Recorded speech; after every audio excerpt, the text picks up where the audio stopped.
Okay, Buffalo fans, it's your day. First, I talk about mock drafts and where everybody's going in the draft.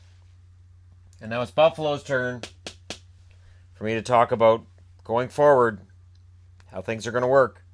I like Buffalo, the look of the roster somewhat. Really, it's going to come down to key guys. Eichel's key. O'Reilly's key in a lot of ways. Okposo needs to bounce back. And we need to see further development from Reinhardt. Middlestad needs to continue what he started at the end of the year. And honestly, if they could get Evan Rodriguez to really mature into that role, you have the beginnings of a pretty good top six. Pominville would drop to third line. Uh, Gergensons plays third slash fourth.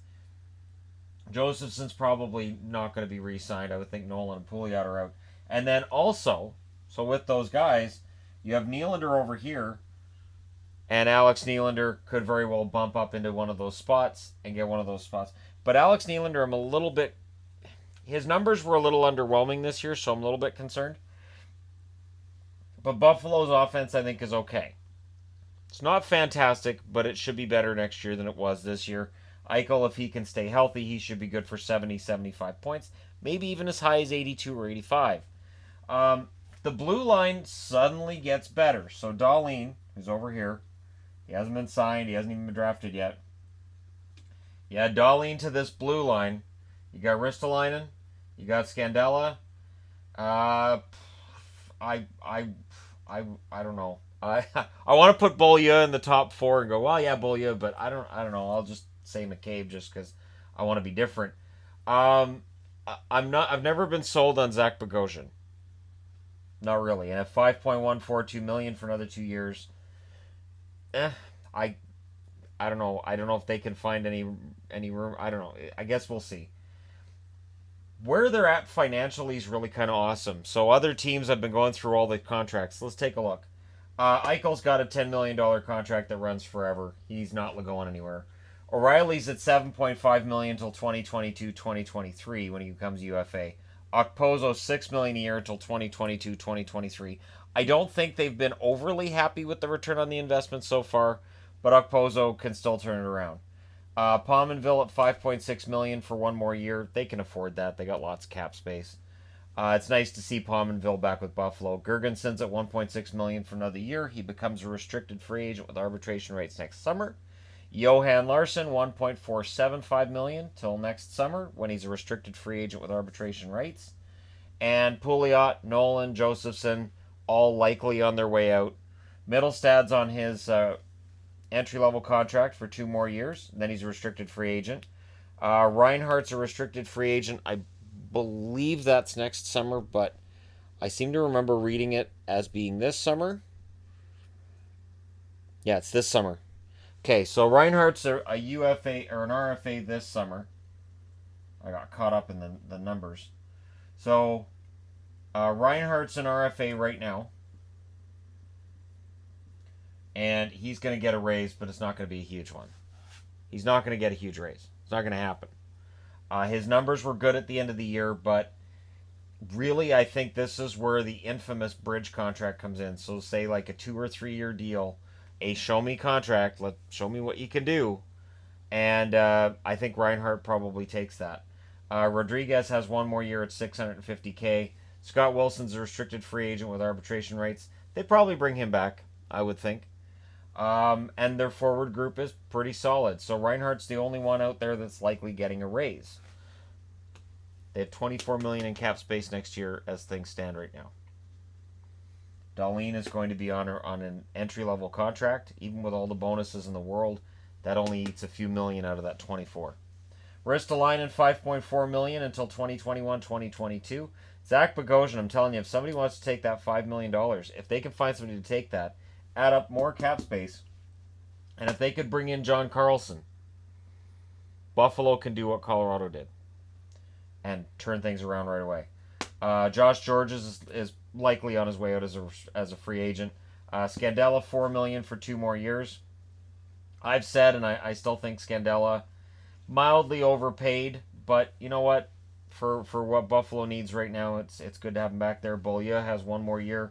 at 2.4 million, and then he's a restricted free agent with arbitration rights. Jake McCabe, 1.6 million for one more year, and he has arbitration rights.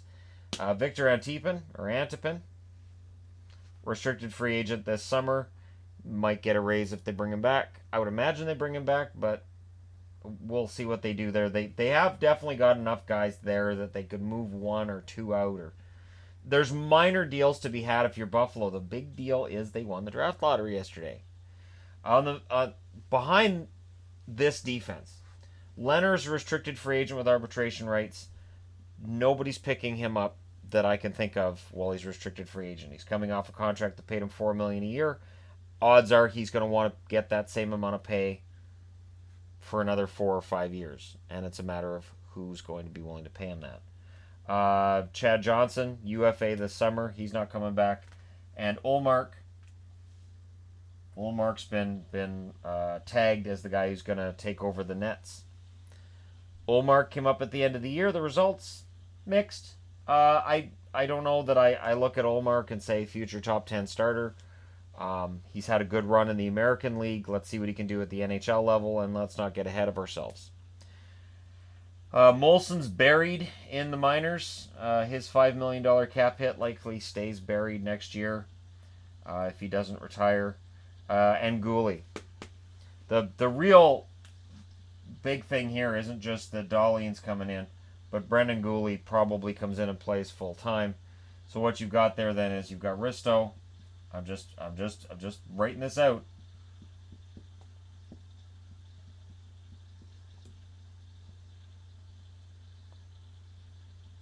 So you could have a top four of Ristolainen, Dahlin, Scandella, Gooley, and work from there.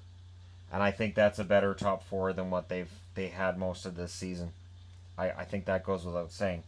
Comment that I read about Rasmus Dahlin while I was looking up all this information and figuring this all out. Rasmus Dahlin, a scout said, is as hyped as Victor Hedman was going into his draft year, but he's better offensively than Hedman, and he's further ahead at the same age of what Hedman was when he was drafted.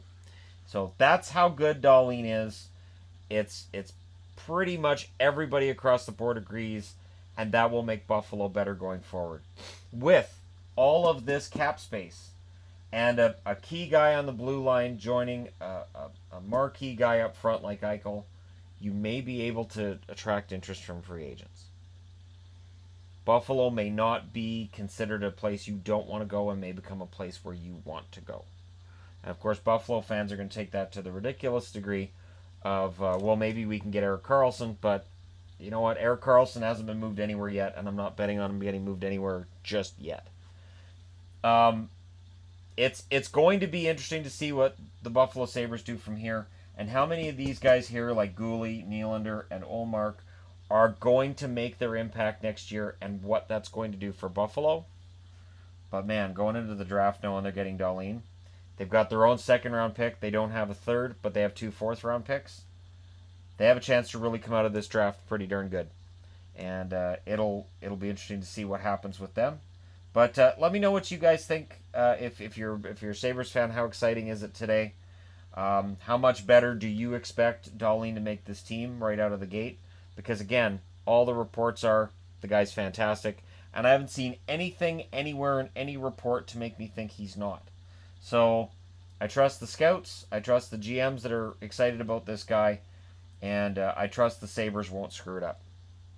And for people who say, the Sabres screwed them all up, Eichel hasn't been screwed up. He's been hurt. Middlestad's just started playing, and Reinhart is finally starting to show that ability that made him a top draft pick. And he has a chance to come out next year. I would think a best case scenario for Reinhart next year might be 55 points. I could see him hitting 55 points. And really, that's a pretty solid total. He may never reach the ceiling that we had for him when he got drafted, but a lot of players don't. It's about learning to play your game within your limitations and play it to the best of your ability, and you can have a nice solid 15-year career out of that. Anyways, let me know your thoughts in the comment section below. Hit like and subscribe if you're browsing your way through and you're all excited to be a Buffalo Sabres fan today, because there hasn't been excitement in Buffalo for quite some time. Thank you guys very much for watching. I'll talk to you again soon.